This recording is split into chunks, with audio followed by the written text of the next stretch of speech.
Би түрүүн тогтоолын төсөлтэй биш асуудалтай холбоотой санал байсан. Тэгээд анзаараагүй өнгөрөөчлөө тэгээд саналаа хэлэх гэсэн. Яг энэ нийслэлийн өмчийн барилга байгууламжийг акталсны дараа бас хэд хэдэн зүйлийг бас анхаараасай гэсэн үднээс санал хэлэх гэсэн. За хамгийн ихнийх нь болохоор энэ акталсан барилга байгууламжийнхаа барилгын материал тийм ээ хог хаягдлыг бас бүрэн хурдан цэвэрлэх тал дээр бас манай нийслэлийн хот огчлолт за бусад байгууллагууд маань анхаарах хэрэгтэй. Энэ хотод одоо маш олон актлагдсан эсвэл баригдаад орхигдсон одоо балгас алсан барилгууд энэ хотын өнгө үзэмжинд бас маш их нөлөөлдөг.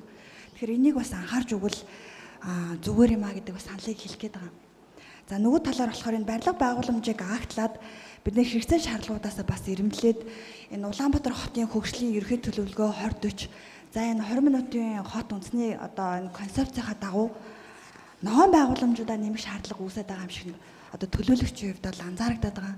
Тэгэхээр яг барилга байгууламжуудаа актлаад дахиад барилга барихаас илүүтэйгээр бас энэ ногоон байгууламжийг нэмэх тал дээр бас энэ холбогдох хүмүүс маань анхаарат өгөөсэй. Өнөөдөр за энэ ахмадууд, залуучууд гэх мэтчлээ яг энэ хүмүүс зориулсан ногоон байгууламж бас Улаанбаатар хотод нэмж хэрэгтэй байгаа гэдгийг бол та бүхэн бас хэлүүлдэггүй мэдж байгаах. Тэрийн тал дээр бас анхаарч өгөөч гэж холбогдох хүмүүст нь хэлэх гэсэн ийм нэг саналтай байна. Баярлалаа.